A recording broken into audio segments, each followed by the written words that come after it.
Happy post-Apple Blossom Handicap Day, racing fans. Nancy Holthus joining alongside track announcer Matt Dinnerman. What a fantastic day it was yesterday, Matt. 40,000 people on track to watch the Grizzly. That's right, and when the big stars come to play, so do our star fans. Yes. And we have some of the best fans in the whole country and probably the world when you think about just how invested they are in racing. But a phenomenal day, great racing, some fun finishes, led, of course, by Thorpedo Anna's winning the Apple Blossom, which, Nancy, was not necessarily a surprise. No, it was not. Also, a really good running of the Count Fleet Sprint Handicap. Steve Asmussen winning 1-2. Yeah. We'll show you those stretch runs in just a few moments, but first, let's take a look at our weather. It is absolutely a gorgeous day again today here in the Spa City. Fast track, sunny skies, winds out of the south-southwest at 5 miles per hour, and we are looking at 69 degrees, and that is going nowhere but up this afternoon. I believe the projected temperature might be closer to 80 at some point. So it looks to be some really pretty dark days in our future as well.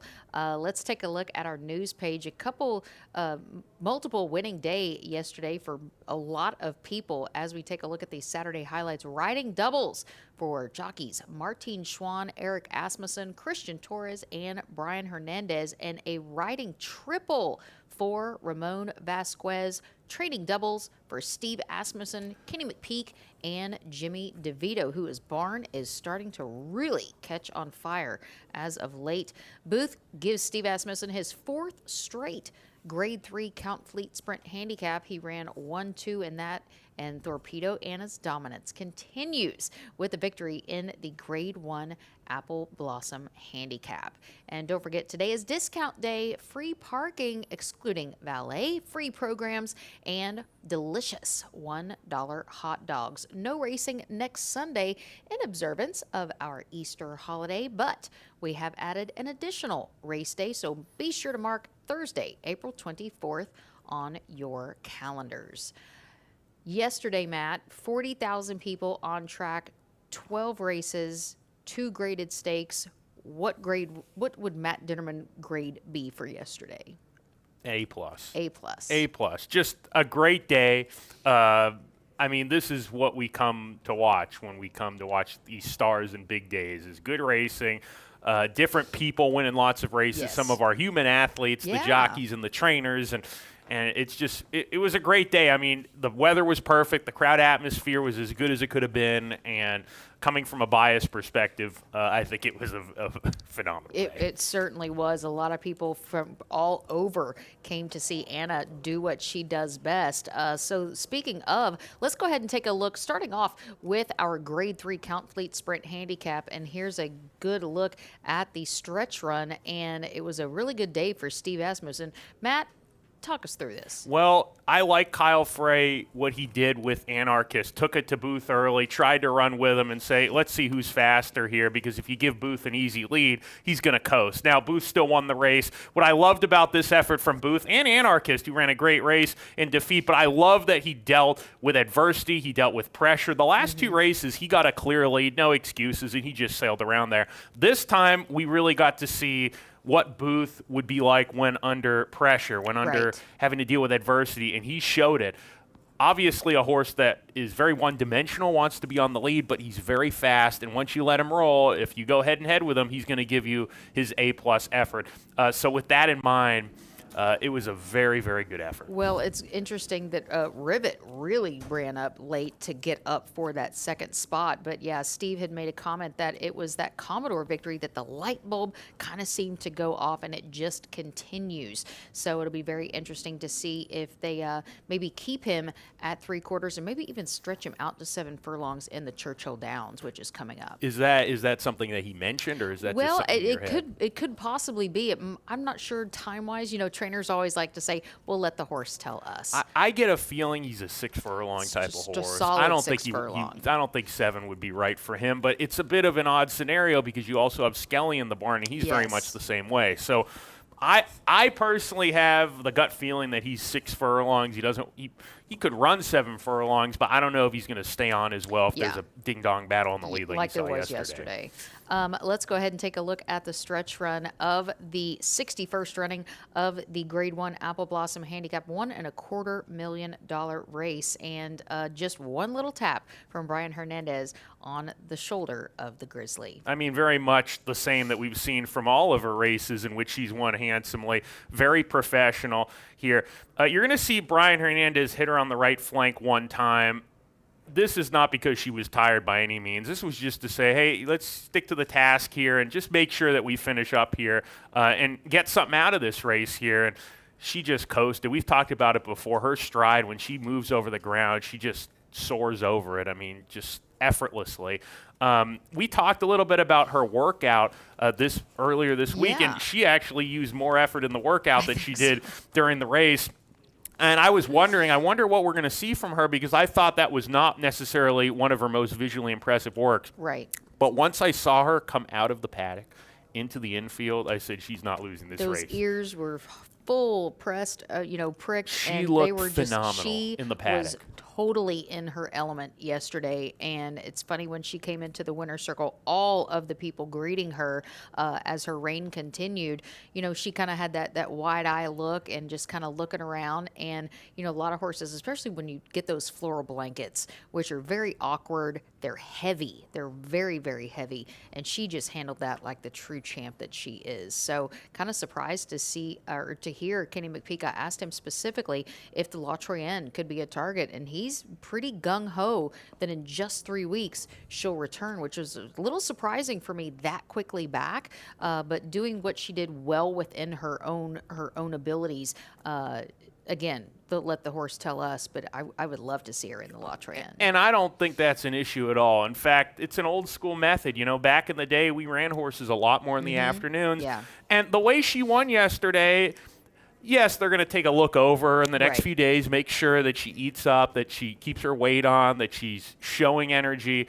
But based on what I saw, there's no reason why you can't run her back in 3 weeks, because she won this race with a lot more in the tank. After the race, she was on her toes going back to the barn, feeling good, knew exactly how well she did it.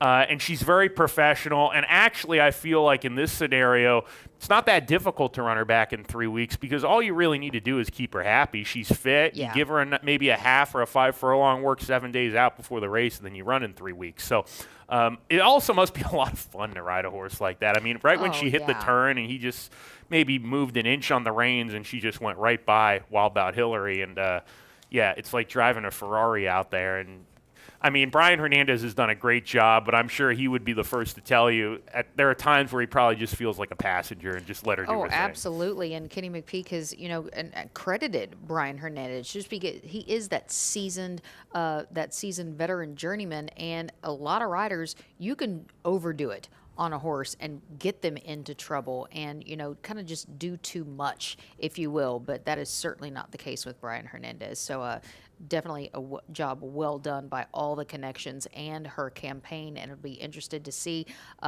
what they decide to do come Breeders' Cup time. I would not be surprised at all if they try the males at some point, and maybe even before the Breeders' Cup. That would not surprise me. That'd be pretty cool. Kenny, he plays ball. He wants to go out there and put his horses in a chance to show what they're really made of, and he's not scared of anybody, really. He doesn't duck horses. No. If there's a spot, he's going to run. So I love it. I think it's great for horse racing. She's great for horse racing, and the whole story is great for horse racing and really gives anybody hope that they can find a special horse, because she was purchased for $40,000, a daughter of Fast Anna, who was a really good sprinter.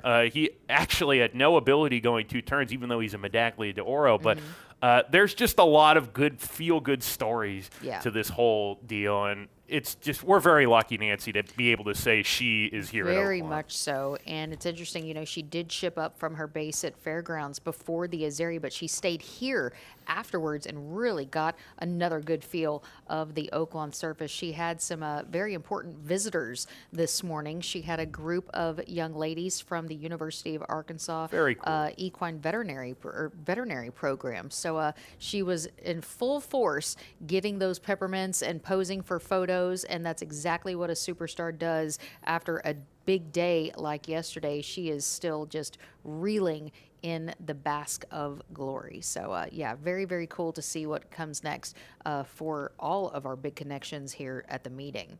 Let's go ahead and get things underway. Only 9 races today, so let's get started. We open things up with a maiden claiming $80,000 as the purchase price for 3-year-olds, and they're going to sprint 6 furlongs in distance. Here's a look at the field, and almost half the field, Matt, 3 of 7 are making the career debut today. Well, they're all going to have to beat this heavy favorite currently on the board, 3-5 for Bye Bye Miles. Was the runner-up last time out to Max Got Excited, who earned about an 80 buyer for that win. So it was a big effort, even for a maiden $100,000 race here at Oaklawn. In for 80, that's not a drop by any means. But the field he finds here, it certainly appears, is a much easier group. So he's going to be my pick in here. I think today's the day for him to break his maiden. Yeah, I agree. It's been knocking at the door.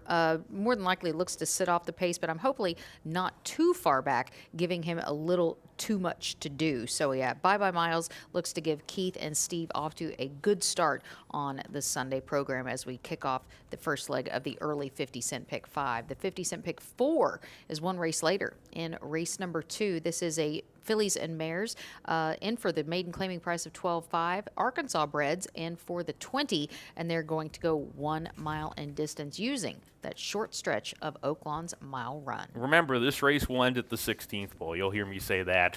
Probably at about the half-mile pole. No, not only to remind you folks, but to remind me to make sure and to maybe call. even some of the riders as well. Absolutely. You never know. There's a big yellow finish line sign, so hopefully they all see that as they come down the lane with their mounts. And who's going to hit that finish line first? I think it's going to be Acoustic, who, believe it or not, is trying a fast track for the first time. This filly actually ran on a good surface, had a little moisture. The race was rained off the turf in a race at Fairgrounds and ran 4th that day.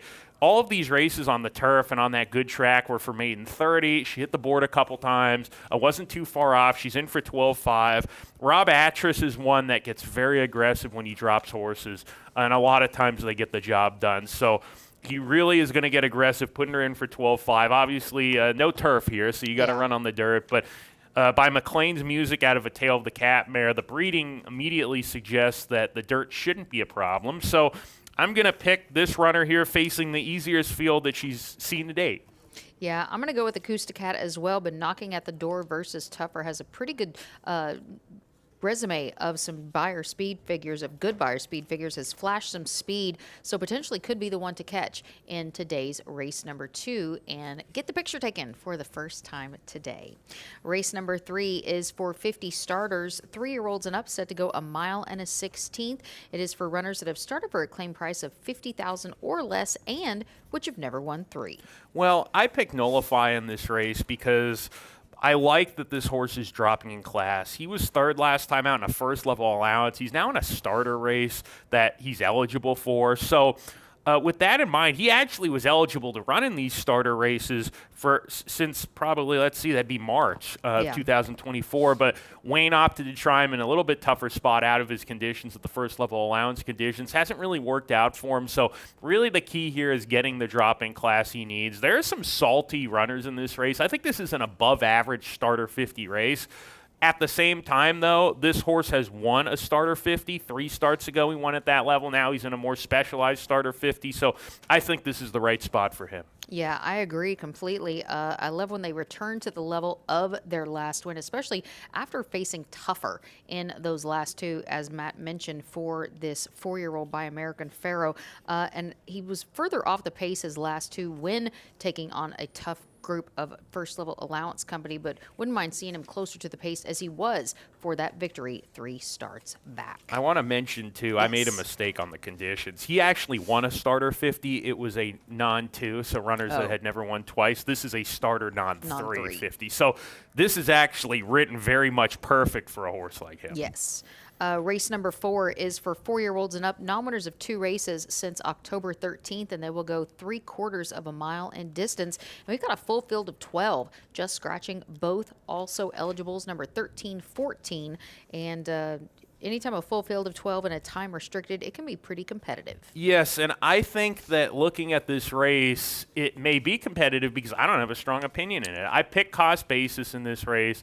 The last couple race days, I'll be honest, like I just haven't had a lot of really secure. I really like these horses for whatever reason. And hey, if we're on air picking every race every day, we're not going to have a strong opinion for every race or even every card. So Friday I had more prices. Then the last 2 days I haven't really found anything that I love price-wise.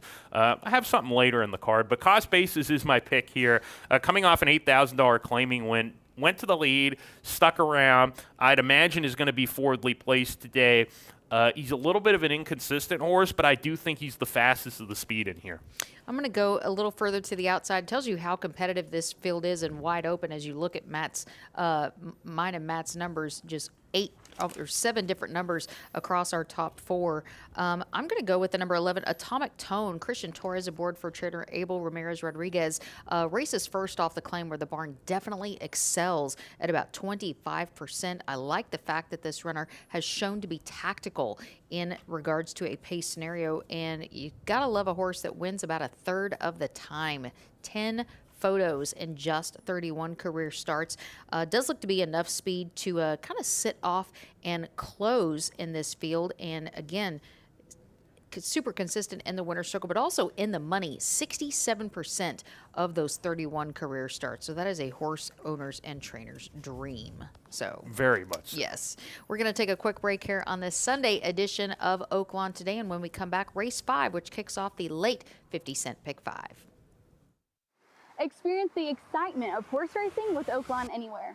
If you're an Arkansas resident, you can watch and wager on horse racing from around the globe, whether you're at home or on the go, with any smartphone, laptop, or tablet, anytime, anywhere. Download the free Oaklawn Anywhere app and register for a sign-up bonus. With access to past performances, live video, race replays, and expert handicapping data, you're always in the know with no subscription fees. Bet online anytime with Oaklawn Anywhere. Exclusively available to Arkansans. Right, Max? Oaklawn Anywhere. Our season never ends.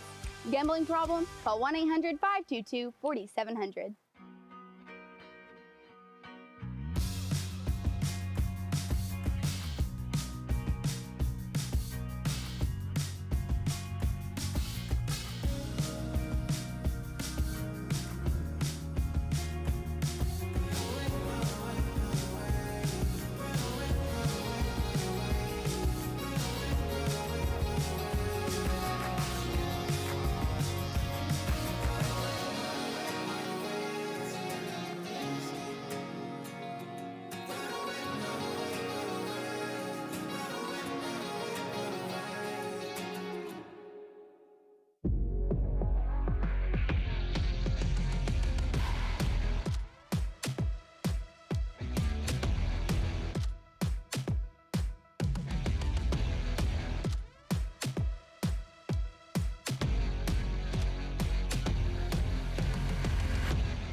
For nearly 8 decades, one race has stood as a true test of power, stamina, and heart.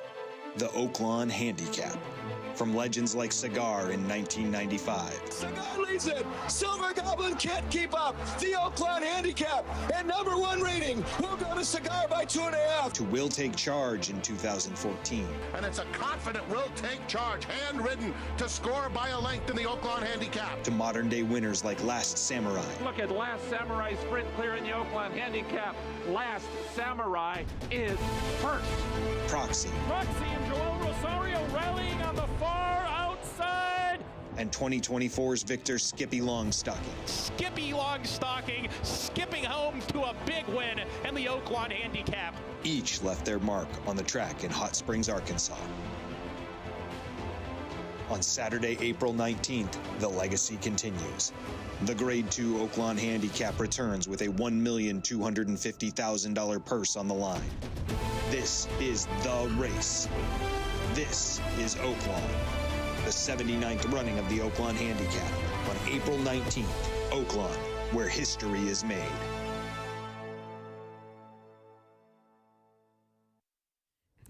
Back with race number 5. This is the first leg of the late 50-cent pick 5 here on the Sunday card. This is for 3-year-olds and up, maiden claiming of $20,000, and also for horses which have started and not finished second or third in 2025.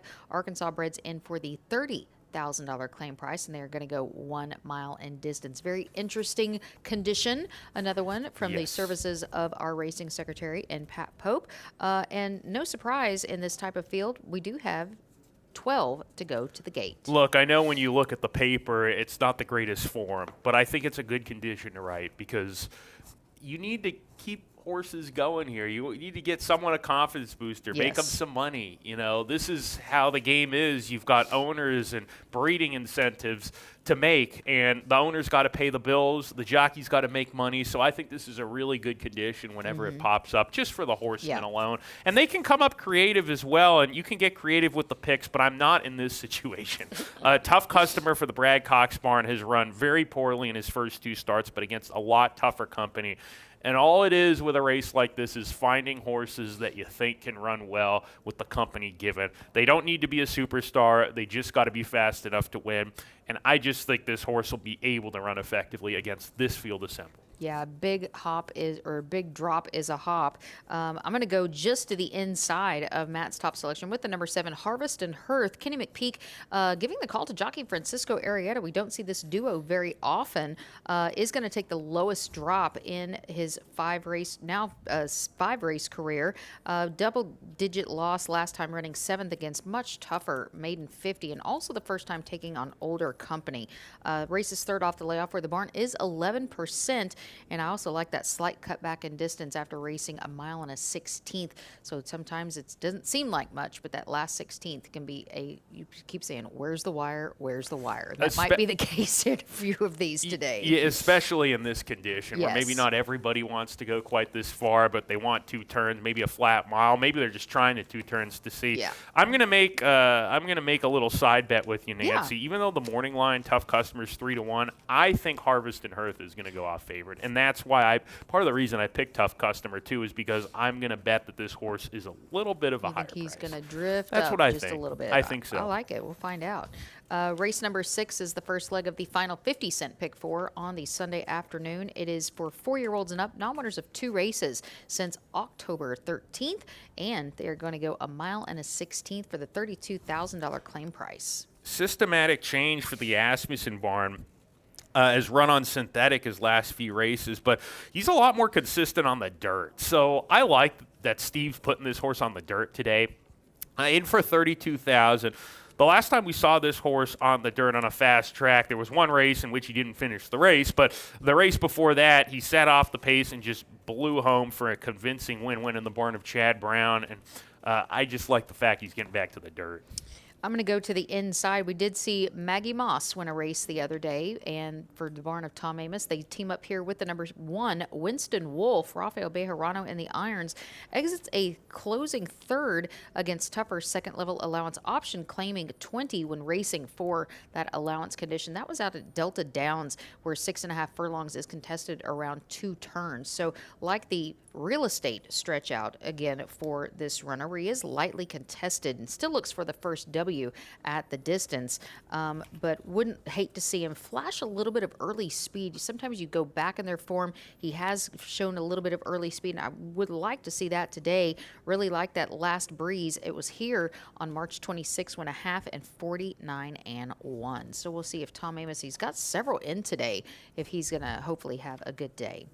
Race number 7 is a starter allowance condition at the 12.5 level. Starter for a price of 12.5 or less in 23 to 25, and which have not won 2 races since December 5th. That is also the opening day of this prior season, and they're going to go 1 mile in distance. Instead of a scratch of the number 10, Seas of Normandy, and a interesting group, and especially some that are still looking for their first win at the distance. Ducal's going to be my pick in here. Wheeling back just a week for the Asmussen barn. Steve's got about 400 horses he trains, and the fact of the matter is, if this horse is wheeling back in a week, then that means he thinks this horse fits this condition. He came out of his last race well. When he sprinted off the layoff, was taking a massive drop in class.